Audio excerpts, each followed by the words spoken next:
दोस्तों, क्या आपने कभी सोचा है कि जब इंसान मर जाता है तो उसके साथ क्या होता है? क्या मरने के बाद दोबारा आत्मा घर वापस आती है? और आखिर मरने के बाद शरीर में क्या बदलाव आते हैं? क्यों मरने के 13वें दिन 13वीं मनाई जाती है? मरने के बाद आत्मा कहाँ जाती है और आत्मा के साथ क्या होता है? अगर आप भी इन्हीं सारे सवालों के जवाब जानना चाहते हैं तो चलिए फिर आज हम आपको बताते हैं। हर कोई यही जानता है और यही मानता है कि जिंदगी एक बार मिलती है, लेकिन हकीकत तो ये है कि इंसान को मौत भी एक बार ही मिलती है। मरने के बाद इंसान को दोबारा कभी जिंदगी वापस नहीं मिलती। इसीलिए मौत का नाम सुनते ही लोगों के रोंगटे खड़े हो जाते हैं, क्योंकि एक मौत ही ऐसी चीज है जो इंसान के सारे रिश्ते एक ही पल में तोड़ देती है। जब इंसान मरता है तो वो मरने से पहले अपने बचपन से लेकर अब तक की पूरी जिंदगी देख लेता है, वो भी सिर्फ 7 मिनट के अंदर। ये 7 मिनट उसके लिए एक फिल्म की तरह होते हैं, जिसमें वो अपने जीवन से जुड़ी हर उस याद को देखता है जिसमें वो जिया है, और तब जाकर उसे मौत आती है।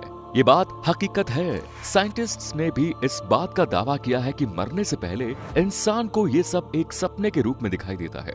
ये देख इंसान को ऐसा लगता है जैसे वो अपनी पिछली जिंदगी में वापस पहुंच गया है।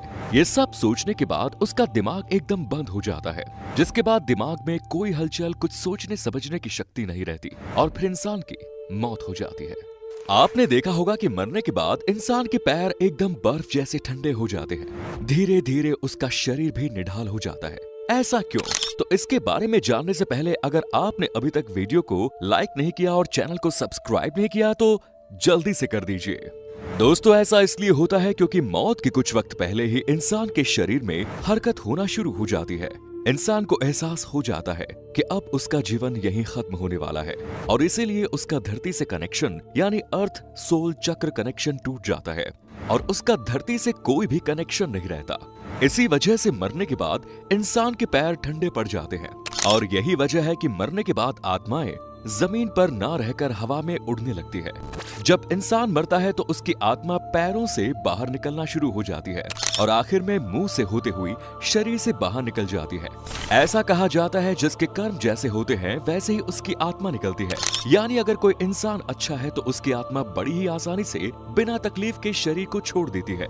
वहीं अगर कोई बुरा इंसान है तो लोगों के साथ बुरा करता है तो उसकी आत्मा बड़ी ही तकलीफों का सामना करके निकलती है, और उसके शरीर को भी बड़ी मुश्किलात का सामना करना पड़ता है। इसीलिए आपने देखा होगा कि बहुत से लोग मरने से पहले बहुत ज्यादा बेचैन और परेशान हो जाते हैं। उनके चेहरे का रंग भी एकदम पीला सा पड़ जाता है। ये सब आत्मा के निकलने की वजह से होता है। आत्मा इतनी आसानी से शरीर को छोड़ने के लिए तैयार नहीं होती, क्योंकि इतने समय से आत्मा का शरीर के साथ एक गहरा रिश्ता बन जाता है। आत्मा को भी उसी शरीर की आदत पड़ जाती है।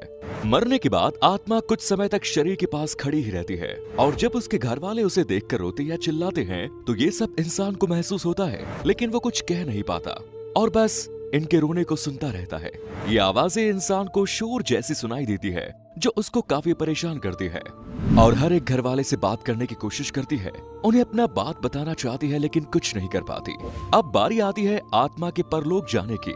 इसके लिए भगवान 2 यमदूत जमीन पर भेजते हैं, जो उस आत्मा को अपने साथ परलोक की यात्रा कराने के लिए ले जाते हैं। यमदूत उन्हीं लोगों के साथ बुरा बर्ताव करते हैं जो पापी होते हैं या फिर दूसरों के बारे में हमेशा बुरा सोचते हैं। इसके बाद दोनों यमदूत उस आत्मा को अपने साथ परलोक लिए जाते हैं। पहले इस आत्मा को एक गुफा से होकर जाना पड़ता है, और फिर बाद में परलोक का रास्ता दिखाई देता है। लेकिन इस रास्ते से पहले ही आत्मा को एक नदी जिसका नाम है बैतरणी, इस नदी को पार करना पड़ता है। इस नदी में पानी नहीं होता, बल्कि भड़कती हुई आग होती है। यहाँ पे इंसान के कर्मों का ही हिसाब होता है। जैसे जो कर्म करता है वैसे ही उसके साथ होता है।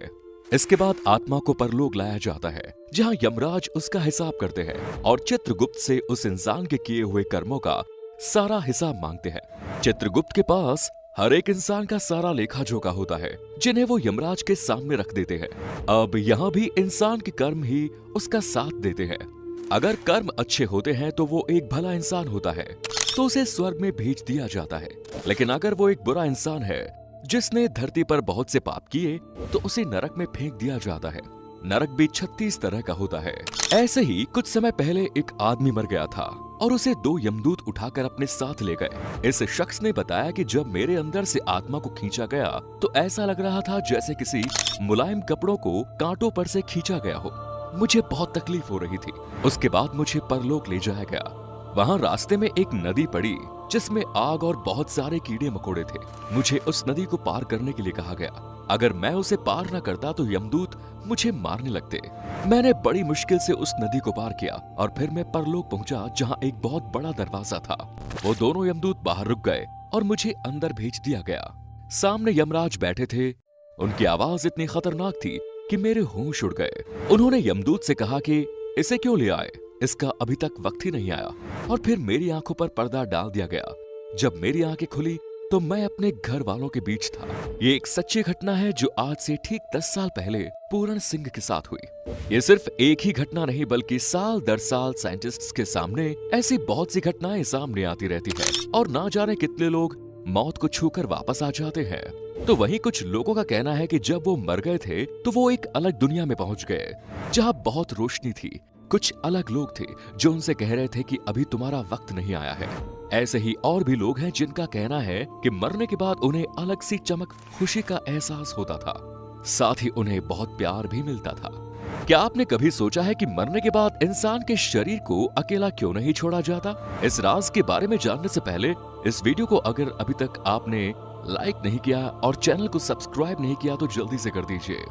गरुड़ पुराण के अनुसार ऐसा माना जाता है कि अगर डेड बॉडी को अकेला छोड़ा जाता है तो उस पर दूसरी बाहरी शक्तियों का नकारात्मक ऊर्जाओं का वास हो जाता है, यानी भूत प्रेत उस आत्मा पर कब्जा कर लेते हैं और पूरी तरह से आत्मा उनके वश में हो जाती है।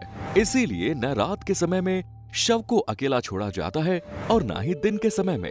अब बात करते हैं 13वीं तक पिंडदान क्यों नहीं किया जाता, इससे आत्मा को क्या फायदा होता है। ऐसा कहा जाता है कि जब यमदूत आत्मा को दोबारा उसके घर वालों के पास छोड़ते जाते हैं तो आत्मा बहुत ज्यादा कमजोर हो जाती है, क्योंकि वो बहुत कुछ झेल कर आई होती है और उसके अंदर इतना दम और ताकत नहीं रहता कि वो दोबारा परलोक जा सके। इसीलिए गरुड़ पुराण के अनुसार 10 दिन तक जो आत्मा के लिए पिंड दान करता है उससे अलग अलग शरीर के पार्ट्स की रचना होती है और ऐसे ही 13 दिन तक पिंड दान करने से उसकी आत्मा यमलोक जाने के लिए योग्य हो जाती है। अपने घर वालों के बीच ही मौजूद रहती है, क्योंकि उसके पास वहां जाने की ताकत नहीं होती। और ऐसे ही आत्मा मृत्युलोक से यमलोक के लिए जब जाती है तो उसे 1 साल का समय लगता है और इतने लंबे सफर के लिए 13 दिनों तक जो भी पिंडदान या क्रियाक्रम किए जाते हैं वो इसके भोजन जैसा होता है, जिसके दम पर ये यमलोक का रास्ता पार कर सकती है। इसीलिए पिंडदान करना बहुत जरूरी होता है। अब आप सोच रहे होंगे कि ये बातें हमें कैसे पता? ये सुनने में भले ही एक परियों की कहानी लग रही है, लेकिन ये सब सच है, क्योंकि मरने के बाद का खुलासा खुद गरुड़ पुराण में किया गया, जो कि एकदम सच है। वैसे दोस्तों, क्या आप जानते थे मौत के बाद क्या होता है? और इस पर आपका क्या कहना है? कमेंट सेक्शन में जरूर बताएं। चैनल को सब्सक्राइब जरूर करें। धन्यवाद।